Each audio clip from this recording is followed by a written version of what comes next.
Hey, hello everyone, and thank you for tuning in to this birthday episode of the podcast. It is the 2-year anniversary of Sidekicks and Side Quests, and so at the top of the show, I just wanted to take an opportunity to thank you so much for your support and encouragement over the 2 years. And I'm happy to announce from now on, you'll be hearing it in the outro bumper. But I got a Patreon. Yeah. So if you want to head on over to patreon.com/sidekicks and side quests, you can find it on the podcast website. You can find it in the show notes. But if you'd like to, help out the show with some support, I would appreciate it very much. And I won't let you down. So enjoy this episode and happy birthday to the podcast and to me.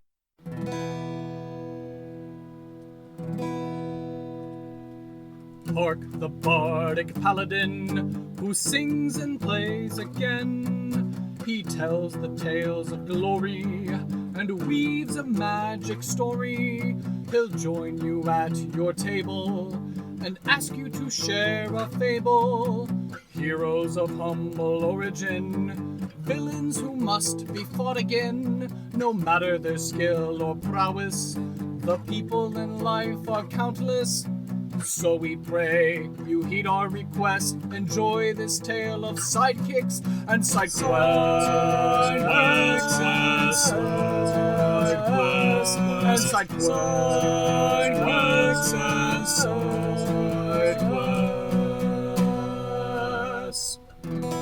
Episode 69, Bubbles the Medusa Chambermaid. Welcome to Sidekicks and Side Quests, the Dungeons & Dragons podcast that helps to put humans back into humanity and breathe life into your campaign NPCs with backstory and bravado. That's right, we're building a world, one character at a time. I am your host, Kurt Krenwelge, the Bardic Paladin, and I'll be joining LeRoyal Tutt's table in the levitating platter. Hello everyone, and welcome to another exciting episode of Sidekicks and Side Quests, the best unofficial Dungeons & Dragons podcast, in my humbly biased opinion. And as of the time of this recording, this will officially be the birthday episode. So happy birthday to Sidekicks and Side Quests, and to me as well. So wonderful, wonderful stuff going on. And before we get to my guest, I have to go ahead and give a shout out to our first sponsor, Plus One EXP. Tony Vaesen, of course, is the mastermind behind the mastercraft of beard balms and game design and community building that he does. He's got all the beard balms that you need, named after the basic Dungeons & Dragons stat, so get a little can, apply it to your face, and smell the sweet aroma and the sweet victory that comes along with increased strength, dexterity, charisma, and more. Beards and Beyond is the independent RPG that helped to launch this brand, but Tony has collaborated on several other projects, including Repugnant with Terrible Games, iToaster, a Brave Little Toaster-inspired tabletop role-playing game, Down We Go, and then as well as two other games that Tony just recently promoted for his birthday, Through the Void, which is kind of like a sci-fi space OSR kind of game, and then another game that he talked about on his episode with me, Brand Standing. So if you support Plus One EXP, either by buying something or supporting them via Patreon and the like, it all helps funnel into the Plus One Forward program, which seeks to support additional independent tabletop content creators to continue making awesome stuff. So I'd highly encourage you to follow Tony and Plus One EXP on all the socials, Twitter, Facebook, YouTube, and Twitch, in order to keep up with all the various projects that he's working on, as well as upcoming interviews, one-shots, actual plays, and more.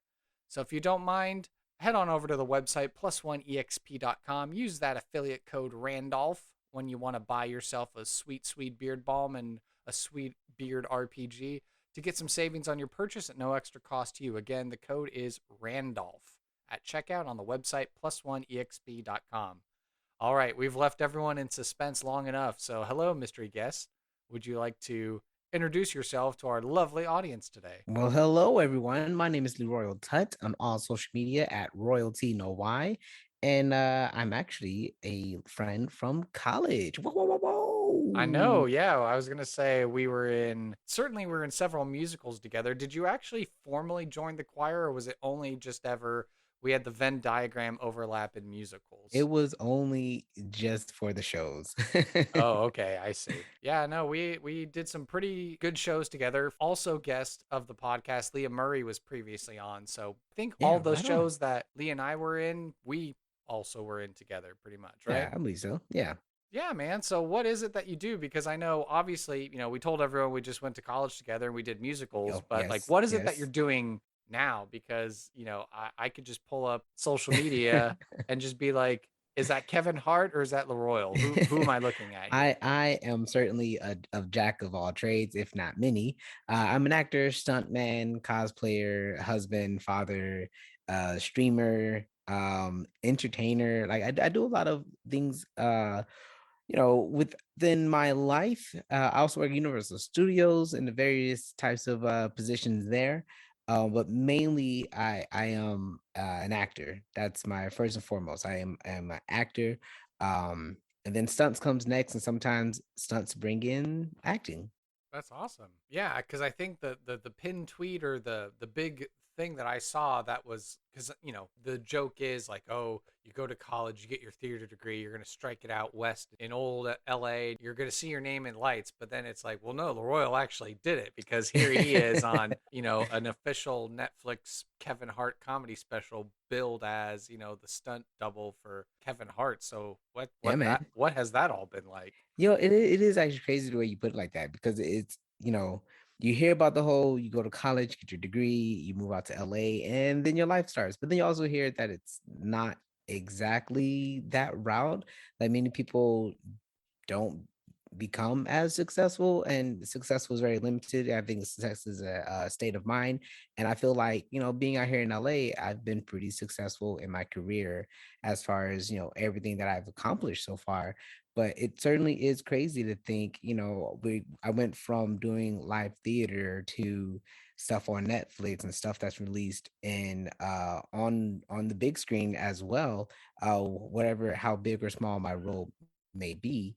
Mhm. And I would even say that, it's not about where that role is or if you can see me, but more so that I'm doing it. We Mhm. we come out here and we want to be in front of the camera immediately, but then when you find the stuff like being a stand-in and being a stunt double or a body double, it's like, no, these are still the things that are involved in making it a career in LA. So I'm very grateful and I'm very blessed that, the way things turned out the way that they did. It certainly makes me happy as a colleague of yours just to be like, here we were just in college, like we're just having fun doing a musical. And then it's like I turn around, a blink of an eye, and all of a sudden it's like, oh, his name is up in the marquee. That's totally awesome that, Yeah. that our lives intersected and that just to see you skyrocket to success.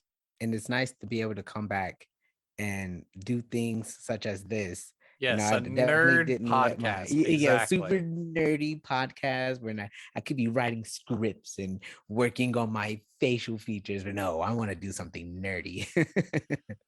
Which I think is the perfect segue. Do you currently or have you ever played Dungeons and Dragons before? Dungeons and Dragons started last year, Hmm. 2021 or 20, wait, what year are we? We're in 2022 now. There it is, 2021, January. My Uh-huh. friend sent me a message and was like, "Hey, have you ever thought about D&D? Have you ever played?" And I was like, "No, I've never played, but I've always thought about it. As a gamer, I am an RPG guy. I love, building my character and getting involved in the story. Like the first RPG I fell in love with was Final Fantasy VII, and from there, I was just like, this is great. I get to create this stuff and do these side quests and loot, and like the game makes sense now. So when I had the chance to be invited, the first guy that I got involved with is a podcast called Roll For It. The DM, Jake, he messaged me. I was like, "Hey man, just so you know, it's super easy. That's the point of this podcast, is to show that any type of person, whether you're a novice or an expert, anyone can play D&D." And I said, "Well, okay, well, what's the first thing that I need? Like, you tell me what should I do in order to prep?" And he was like, "Well, you can get the 5e book, but you don't have to." And I was like, "Not a problem." I immediately bought the book from Amazon, and this is like a month before we even started. I bought the book, I opened it up, and I just like read all the things that pulled to me towards whatever page. And I was like, all right, this is cool. I could spend a whole month building a character, and that's what's great about D&D for me is you're building a character. Like from like Skyrim, I would honestly take a whole like 40 minutes to an hour just in character creation. Mhm.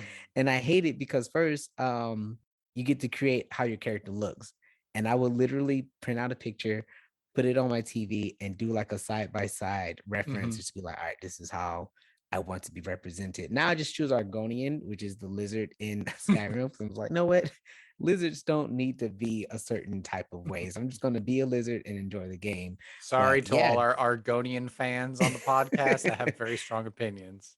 they're like, wait a second, my Argonian has a mohawk. But, well, most Argonians have a base mohawk if you really think about it. Because if I'm not mistaken, I think you were, because the thing that piqued my radar, my attention, so you hopped on this other Dungeons and Dragons podcast to play for like a whole campaign for like just a series of episodes, or how long was that before you jumped on this Fallout show? So this was a 10 episode podcast. And the way they did it for a beginner or for anyone that's new listening, we leveled up every episode. Mm. So that kind of gave you a quick version of what the D&D life is like. Mm-hmm. Yeah, by the time I was level 10, they had told me like, yeah, most people in 3 years, they only make it to like level 2 or 3. And I'm just like, well, that's crazy to me because I don't like that life. So thank you for allowing me to level up as we go. Mm-hmm. And from there, other people had invited me to play different games. So I've played a Fallout version. I've played a Cyberpunk version.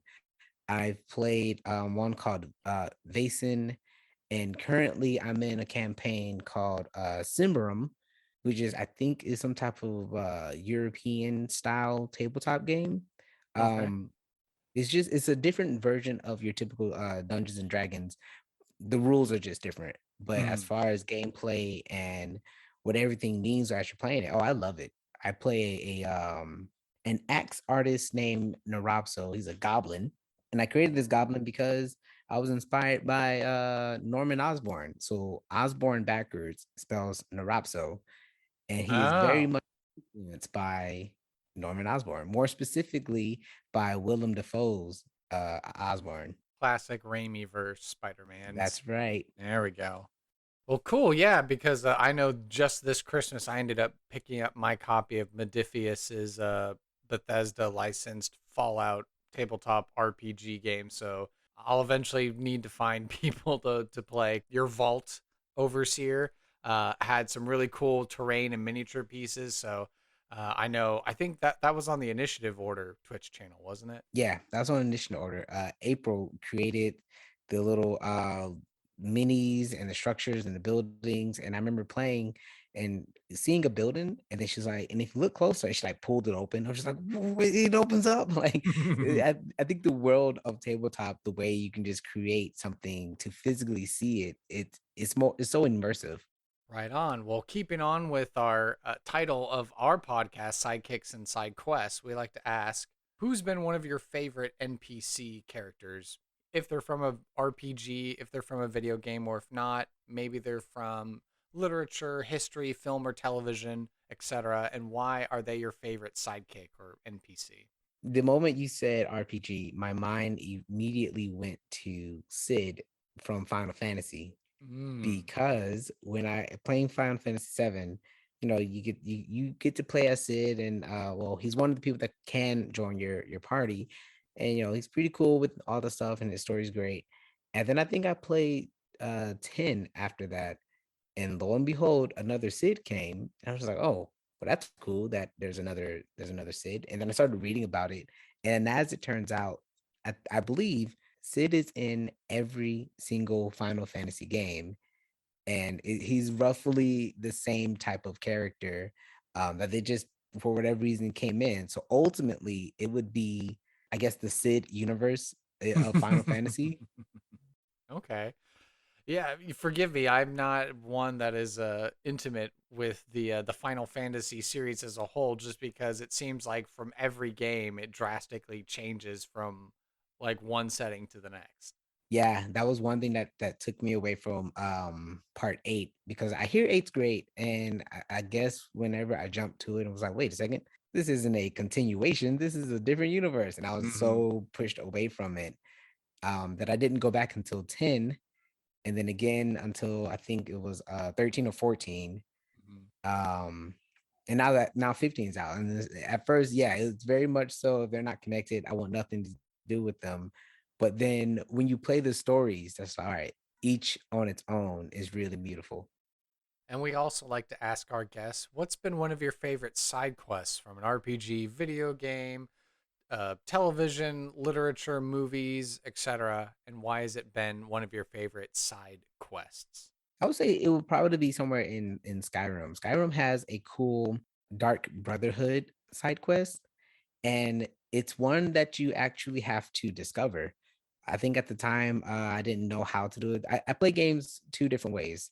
First, when I get the game, I go in and I just play it base, whatever I could find in whatever campaign, main campaign and side campaign or side stories I just stumble upon, I'll just play like that. And then I go back a second time and I'll have like the strategy guide or the book, or I look up things that I missed. Mm-hmm. And when I found out the way you activate the Dark Brotherhood story, oh, I immediately like I skipped the entire part of the game just to go to the town, find exactly the key character that I needed to just start and just dove into it. And it goes from I think assassinating this lady to discovering all of the secrets of the Brotherhood. And I was like, wow, this was a good 3 hours that I spent just on doing this.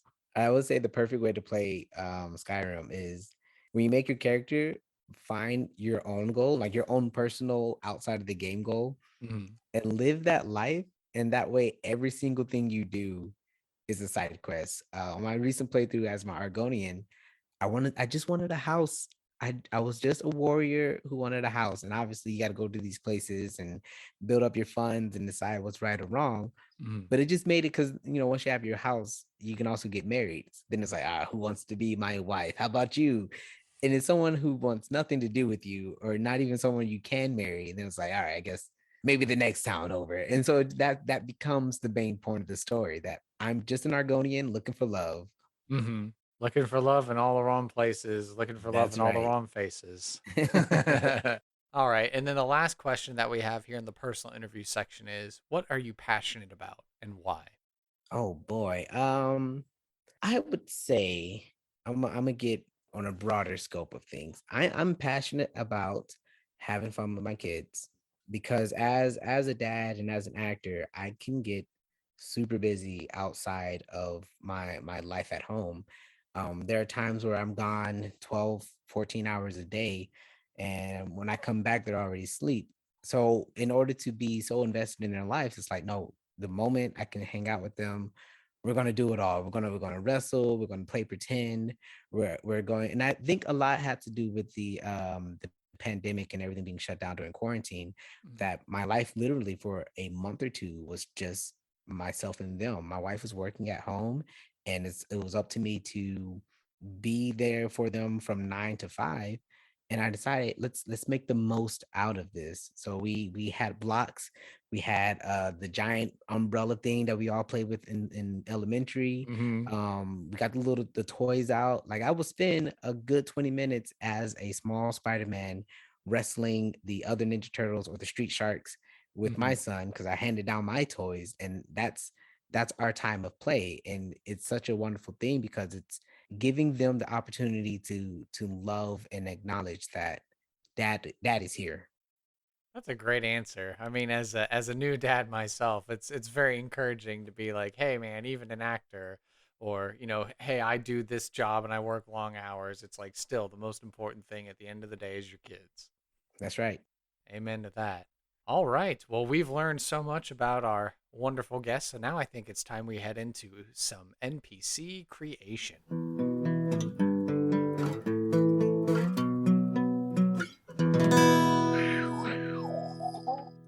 All right. So, of course, this is the part of the show where we like to make up an NPC character that anyone could stick into their game of Dungeons and Dragons or whatever tabletop game they're running. So, did you have an idea of a particular kind of character? Were you wanting to roll randomly, or what are you thinking? Let's roll randomly. I've learned to never come in with a plan because then you never know what can actually happen. And the better thing to have is the spontaneity. So let's make something up together. Okay. All right. Wonderful. Well, we've got our list of questions ready, and I've got my tables here at the ready as well. So if you have your dice, whether they are virtual or physical, of course, our character needs a name. And so the way that we generate a name on this podcast is we roll a d20 and we'll come up with a name. All right. Well, I rolled and I got a 6. So what do we do with that information? 6. Okay, we are off to the races, ladies and gentlemen. Your answer was submitted by previous guest Darby Pack, Bubbles. All right, I'm for it. I'm for it. All right, so first thing out of the gate, name is Bubbles. Okay. The next thing we get to figure out is what is the ancestry of our character? This is going to require a D100 or Whoa. 2D10s. Well, I like the sound of a one, and I actually do have a 100, but it's downstairs now. If only I knew such number was needed. 1, 2, 3, 4, 5. I got hold on, I'm doing math right now. 42. 42. Isn't that the answer for life from Hitchhiker's Guide to the Galaxy? That is actually the spider that bit Miles Morales that transformed him into Spider-Man. So Oh, there we take go. what you See, will. it's a synergy. Yeah, because fun fact, you do like to cosplay Miles Morales. I do. Okay, well then this is interesting. Okay, so Bubbles is a Medusa. I'm sorry. You want to clear your throat and say that one more time? Sure. Medusa. So, like from Greek mythology or from Dungeons and Dragons, Yeah. Monster Manual, the Medusa. Or Wow. a Medusa, I should say, not the Medusa. No, this is a descendant of Medusa. There we go. I'm sorry, Bubbles. All right, now we get to figure out what is the job or role in society for our Medusa that is named Bubbles. This will just be a regular D10 for the role. All right. Kablam. I have a 7. 7. Okay, all right. So your answer was provided by previous guest Travis Frederick, Chambermaid. So Bubbles is a Medusa and a Chambermaid. Oh Lord, hold on. I also want to write this down. All right, so we got Bubbles Okay. is a Medusa. Mm-hmm. Chambermaid, which is wonder how Bubbles got into this predicament of being a chambermaid. Okay. All right, the next thing we get to figure out is how old is our character. This will require a D8. Age is really no, I'm just trying to solve. I got a 3. What does 3 mean? Young adult. So she Okay. is a young adult chambermaid, It fits. Medusa named Bubbles. All right, so now that we've got a lot of information already at the front of this section of the show, let's now take a moment and pause, and now we get to come up with a physical description. Now this is all very right brain, very creative, very loosey-goosey. So Yeah. when you picture Bubbles, the Medusa chambermaid, what are you envisioning? Well, obviously, full name is Bubbles Medusa Chambermaid, and Oh, okay. not only it's like living your occupation with your history. Like how giants will have a name where they're like, I am Girth Dawn Caller. Take that as you will. Yeah, this is Bubbles Medusa's middle name, Chambermaid. And I'm picturing like this super thin and long like body Mm-hmm. where you would assume that the legs is more snake-like, but they're not. Just as it's a she, by the way. As she walks, Mm-hmm. her body kind of just sways, but her arms are super thin, almost frail-like. But don't mistake her really skinny body as weak, because she's not.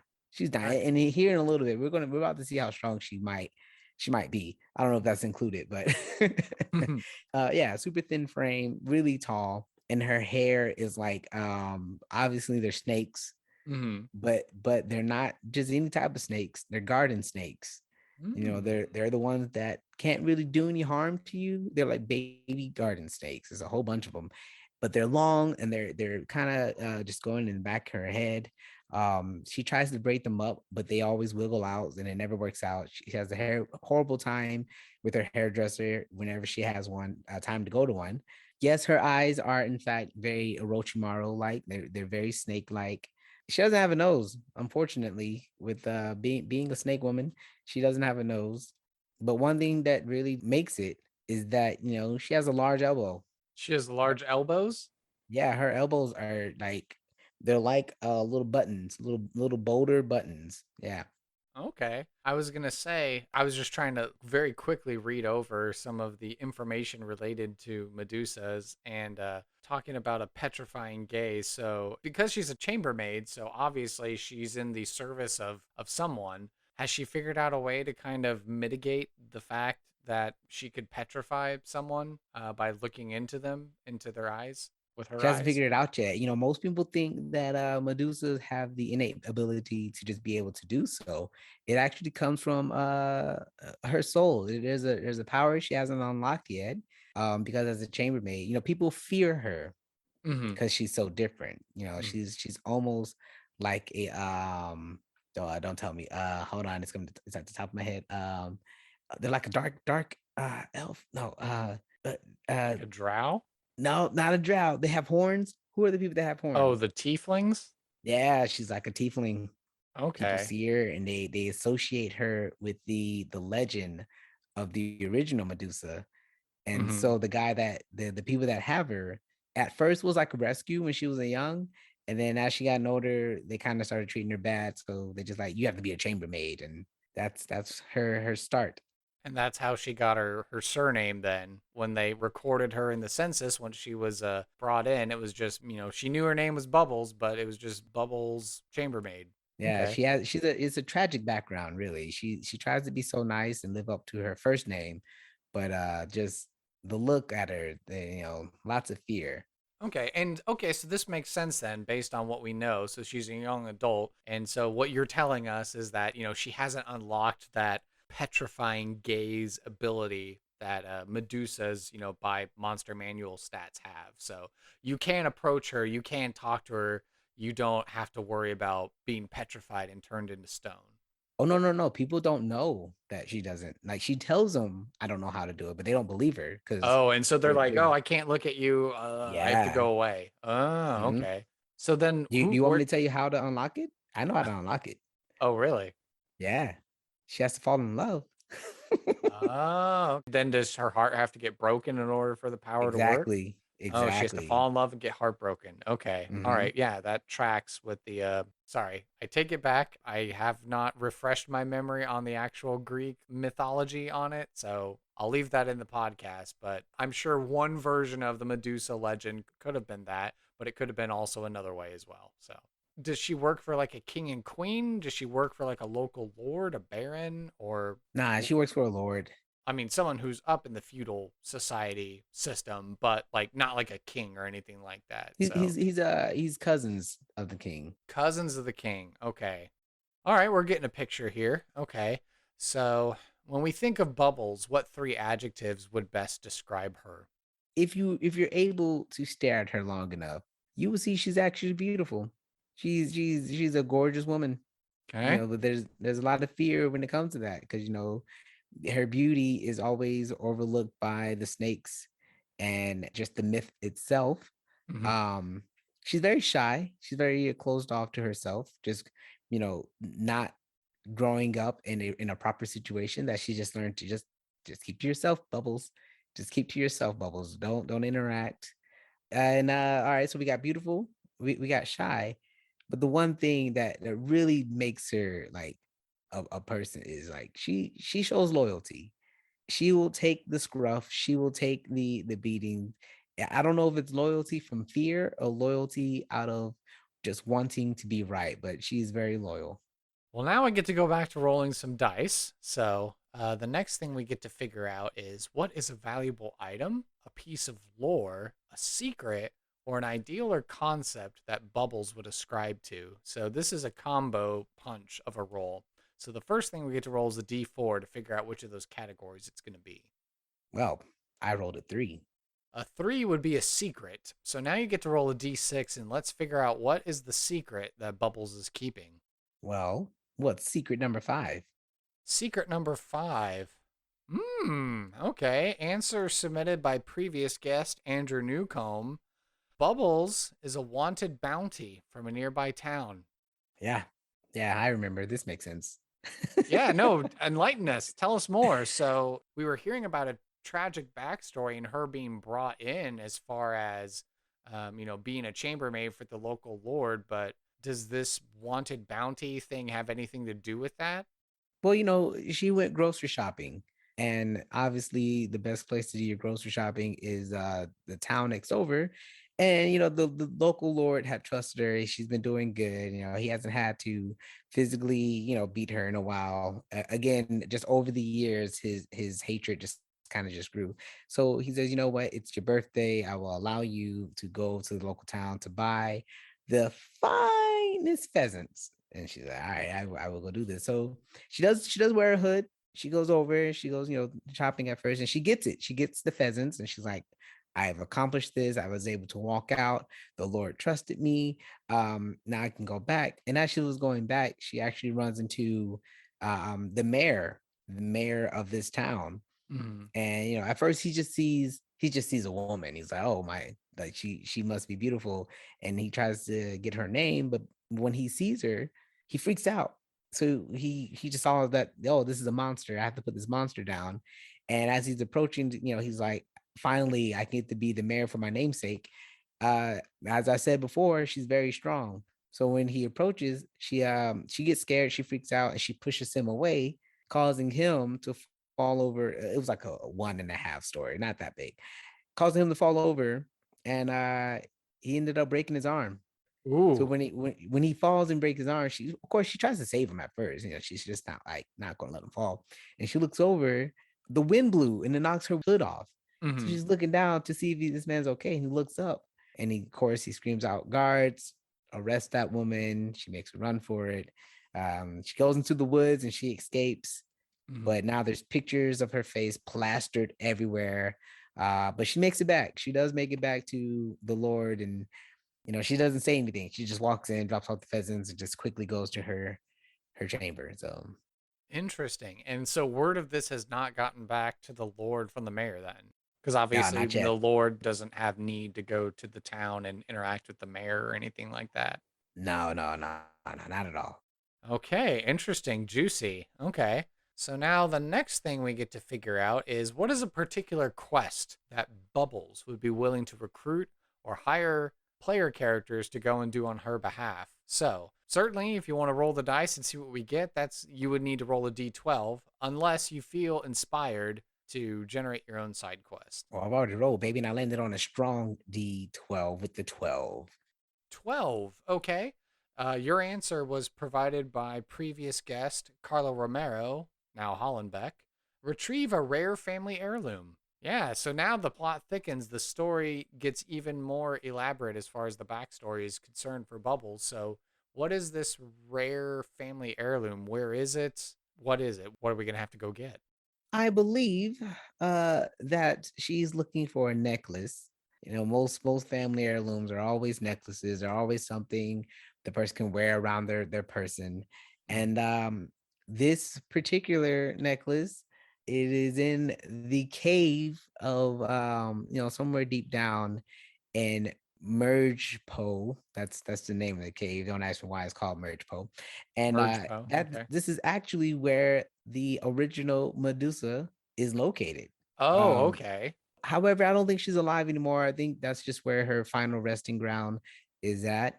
And within this cave, however treacherous it may or may not be, this particular necklace, as Medusa has discovered, once you wear it, it allows you to be human.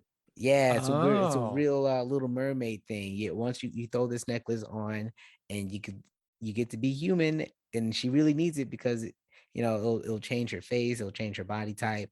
It's a disguise, and it will Oh. allow her to live amongst the human and escape this whole chambermaid situation she's got going on. Okay, so the family heirloom is a magical necklace that basically would transform her from a Medusa into a flesh and blood human, and she'd Yeah, be able to warm just blooded live her life peacefully as a human to a degree. to I a would say degree. to a degree. Yeah, yeah, yeah. Like, does it actually turn her human, or is it just the appearance of a human? It's the appearance of a human. Oh, okay. So it's like, okay, like you were saying, so disguise self. So it's a necklace that allows her to disguise herself as a human, but obviously she's still a Medusa underneath. Okay. We have optional questions that if you feel inspired, we can dig deeper into the character, or if you feel like this is good, we can head on to the next section. There's one thing that I certainly did when I first created my character Kanar, my moon elf, the first time I played D&D, and I wrote a one-page background story. Mhm. So let's dive deep. Let's really flesh it out to make a full character. Okay. What are the goals and motivations of Bubbles as a character? Oh, oh.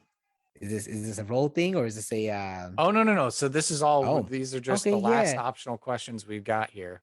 She wants to live without feeling judged. She wants to live free. She doesn't want to be chained to duty as far as being a chambermaid.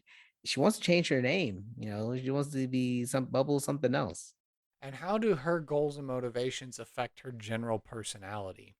No, it goes back to just wanting to do the best that she can under living in the situation that she is. I don't think that she's happy because who wants to be happy being a chambermaid based off of your looks? You're told that the world will never accept you, and she wants to change that. She wants to feel that acceptance. So she continues to be as good as she can be in order to appear like she's better than what she is. How does Bubbles normally interact with different groups of people, whether it's family, friends, and peers, enemies and rivals, people that she works for or reports to, versus player characters?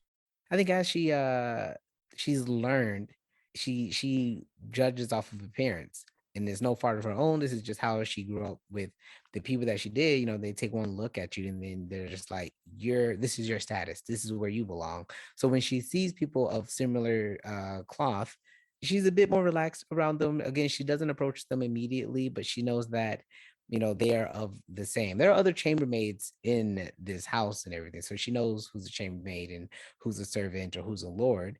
Mm. If someone's dressed finely, then she knows don't make eye contact with them. Well, I mean, that's a general rule for herself, but she knows particularly that person could easily chop my hand off if I just look at them the wrong way.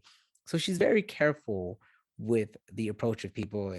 She's not necessarily easy to trust someone new, but she is open to trying to understand who each individual is. Does Bubbles have a particular accent or language that she uses? Are there any idiosyncrasies in the way that she speaks or acts? Her S's, she has a speech impediment. Her S, they're very long. She's learning to try to hide it. So each time she says anything that ends with the letter S, it kind of just comes out just like that. Okay, interesting.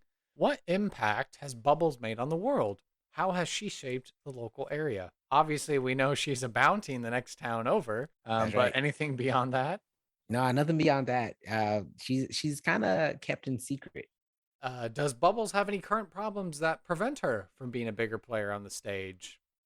Besides her looks, no. Other than that, she's completely normal. Cool. We've made it through NPC creation. Luckily, it didn't take us 40 minutes to an hour to do so. So now I think it's time that we head into a random encounter. Ooh.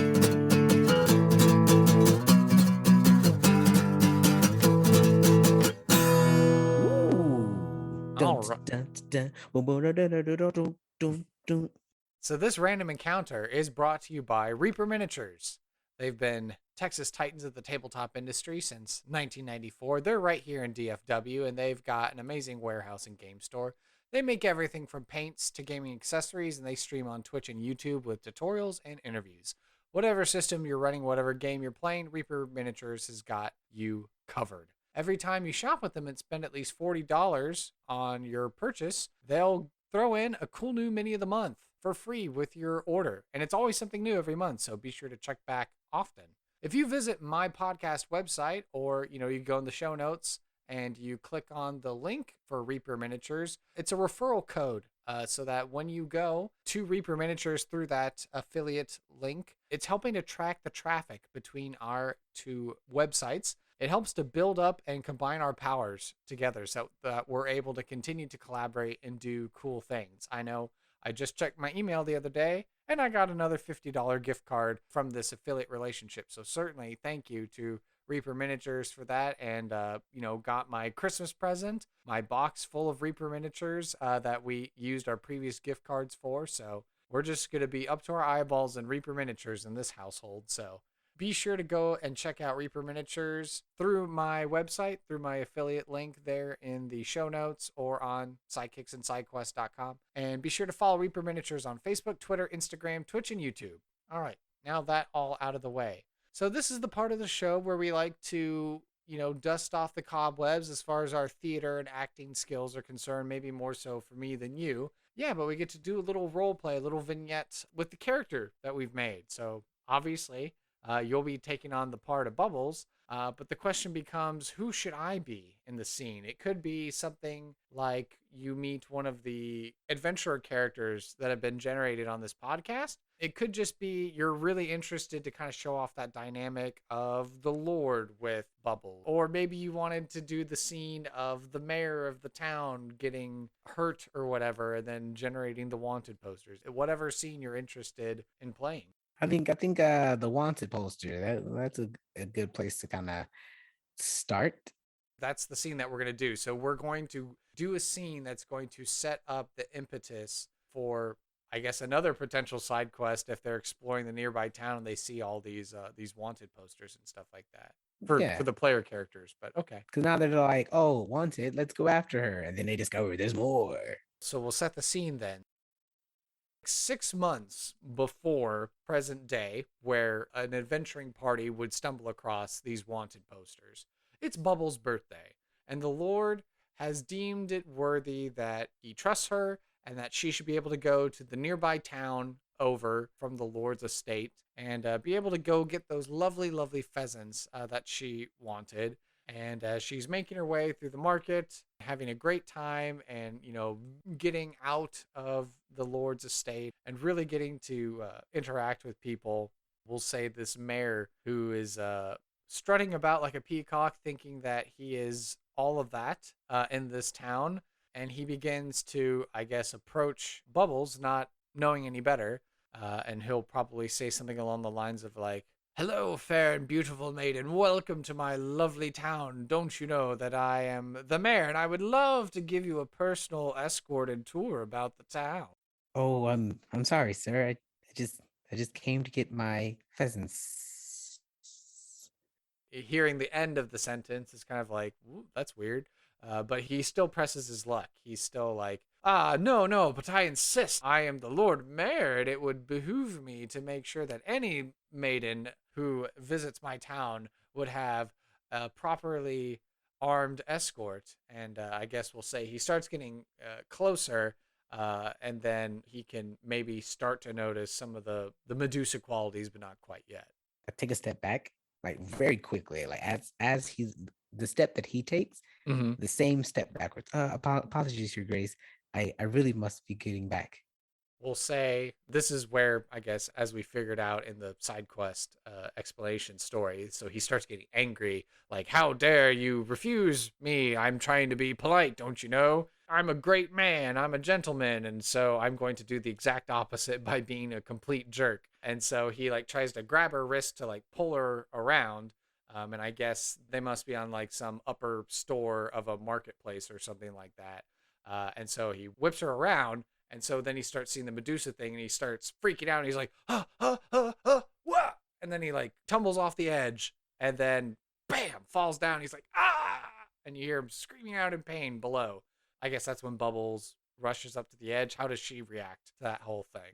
As he's falling, she does reach out her hand to try to catch him, but with that hand being reached out as well, at the very end, like when the people started looking up, the wind blows, her hood falls off, and the reach out looks like a push. Mm. One of Okay. those, like, if you just now look last minute, you just see a hand and him falling. So I look over and the wind's blowing out, and now I'm freaking out. Oh, oh. And the pheasants, I scoop them up, Mm. immediately start running. Okay, and then that's when the mayor is like, he's clutching his arm. There's fresh crimson staining his otherwise very expensive linen or silk shirt. And he's like, ah, guards, ah, that woman assaulted me. Ah, get her. I want her head. I want her in the dungeon. Ah. And so then, it takes a while for some guards to mobilize. And so they start trying to do the investigation of the area. Maybe some other merchants or other guards come over to scoop the Lord up, and the Lord starts going on this tirade. I was trying to politely be an escort for this woman in our fair market, but she assaulted me and pushed me over. And look, she broke my arm. Ah, and he's like, playing up basically. And so he's berating his guards and he's like, why weren't you more responsive? We need double the guards in the marketplace. We need to be on the lookout for, I want wanted posters. I want a tidy sum of money for her capture. And so it goes on like that. He huffs and puffs and makes himself more important than he ought to be. And then that seeds these otherwise, I guess, 6 months later, when conceivably our player characters would enter this nearby town, which is a considerable time away from the Lord's estate. They would see these faded and weathered wanted posters with like this very brief sort of a sketch and description of Bubbles, the chambermaid. All right, and scene. Yeah. Yeah, so how do you think that scene went? I guess it was kind of a lot of me narrating, but do you feel like you were able to accurately portray Bubbles? Yeah, what the audience don't get to see is, like, exactly what I did. I was holding my head down and not even looking at the camera when we were talking back and forth. And I think that really helps with the character as far as how she addresses people, and it does pour into the knowledge of what we established to what was portrayed, what came out. And I think that was great. I loved it. Awesome. We have now entered into the part of the show that we call final thoughts. So, where we're trying to do a vibe check, as the kids say. We're trying to see how things are with the guests, what their experience was, how they thought everything went. I just kind of asked you out of the blue if you wanted to come on a unconventional D&D sort of podcast. And now that you've experienced it, what do you have to say? This was great. This was a lot of fun. Not a lot of time goes into the side characters of their origin. Usually, when you play, you happen to come across a character, and then they tell you what do they need, or what mission needs to be had, or what's going on in the town, and it kind of just picks up from there. So with this little background, it, like, if Bubbles were to continue for somebody else who's listening, they would have so much more insight on why she's so important in her own world. It kind of goes back to something I learned. It was a YouTube clip of the movie Free Guy with Ryan Reynolds. Not Mhm. promoting, because no, I don't know anyone from it or anything, but neither is he paying for us. But it was such an Aviation Gin, if you would interesting. love to sponsor this podcast, I will take your money. It was something that he wrote about the background people. It was a trailer for the background people, which was really cool. If you've seen the movie, then you know that NPCs usually go unlooked, but NPCs in their own world are the main actors. They're the main stars. Mhm. So we're background to them. And as an actor and as a person who's done background, I would absolutely do that on set. We'll be on set of it was Austin and Alley, the first thing that I ever did out here. That was probably my most consistent featured background spot. And as the band people, I played the drums. We had a guy on guitar, a guy on keyboard. We created our own story. We were back there saying, "Yeah, we started off as a garage band, and Austin blew up and kept us on." And that's the story that people don't get to see and hear, but it's still just as interesting, that no, there is legit something going on with that person in the back. So this was a cool way to kind of explore more on that. Yeah, and for sure, I would love to see stories of Bubbles popping up on our Reddit or on our social media, being like, "Oh yeah, the seemingly weird chambermaid who really is quite sweet." And as long as she never falls in love and gets her heart broken, she won't actually turn into a full-fledged CR6 Medusa that could wreck That's shop. right. So, the very, very final moments of the show, I like to give the soapbox, the platform, the stage over to the guest. And so, if there are any things that you would like to promote, if there's any upcoming podcasts or streams or anything like that, if there's movies or television shows or Netflix specials that we need to watch so you can get your residuals, and if there's any social media that you'd like us to get plugged into with you, let us all know. Oh yeah. Well, if you haven't already seen it, and I haven't actually watched it myself as far as the season goes, I'm actually on Snowfall. So if you watch season 3 of Snowfall, you'll catch me the first like 5 minutes. I actually open up the season, and I'm also in the finale. Those shows I get residuals off of, so that'd be great. As far as projects coming up, of course there's stuff that I can't really talk about yet because of NDAs. But if Mm. you are interested in seeing my cosplay growth and the things I do as Spider-Man, my social media handle is royalty no why. I'm primarily on Instagram and Twitter, and occasionally I will stream on Twitch now. The world is semi back open, so I kind of been focusing on acting and working outside of my immediate life. But occasionally, when I do pop up on the stream, it's always a good time. Right now, I'm playing Ghost of Tsushima and Watch Dogs 3. So yeah, if you guys are down for some RPG and some fun, make sure you follow me. Awesome, LeRoyal. It was great to catch up and see how life has been treating you very well. I'm happy. I'm glad. I'm honored that you were able to come on the podcast today. And we will do everything in our power to make sure you get back on here. Yeah, man, this was great. I'm glad we finally found the time. As husbands and fathers, we finally found the time to sit down and talk about some D&D stuff. Thank you for listening to this episode of Sidekicks and Side Quests. Be sure to subscribe to the podcast through Apple Podcast, Google Play, Spotify, and Overcast, or feel free to save the RSS feed to use the app of your choice. Visit our website, sidekicksandside.quests.com, for links, write-ups of the NPCs, and to learn more about the show and the guests who have been on it. To stay up to date and interact via social media, you can follow the podcast on Facebook, Twitter, and Reddit by searching for Side KQ Podcast. I would love to talk D&D and showcase your fan art, stories of how you used our NPCs, discussions, and commentary. If you would like to hail the bod, simply send an email to sidekicksandsidequests@gmail.com. To help this show be the resource it's meant to be, I ask that you please leave a review on iTunes to help spread the word and share our podcast with your friends and family. Whether you're a veteran player or an aspiring dungeon master, or you've never played Dungeons & Dragons before, there's something here for everyone, and I want to hear about it. And finally, after 2 years, I've decided to open a Patreon for Sidekicks and Side Quests. If you love this podcast and you want to help us grow and expand our operations, I would appreciate it if you would go on over to patreon.com/sidekicks and side quests. No matter your lifestyle expenses, we have wonderful rewards at every level of Patreon membership tier. Your name on the wall of the levitating platter, a loud hurrah on the podcast, or the possibility to introduce an element of chance to NPC creation. Sidekicks and Sidequests is unofficial fan content permitted under the fan content policy, meaning I'm not approved or endorsed by Wizards. Portions of the materials used are property Wizards of the Coast, copyright Wizards of the Coast, LLC. Thank you for your support, and I'll see you at the pub next time. Bar to rock on 1, 2, 1, 2, 3, 4.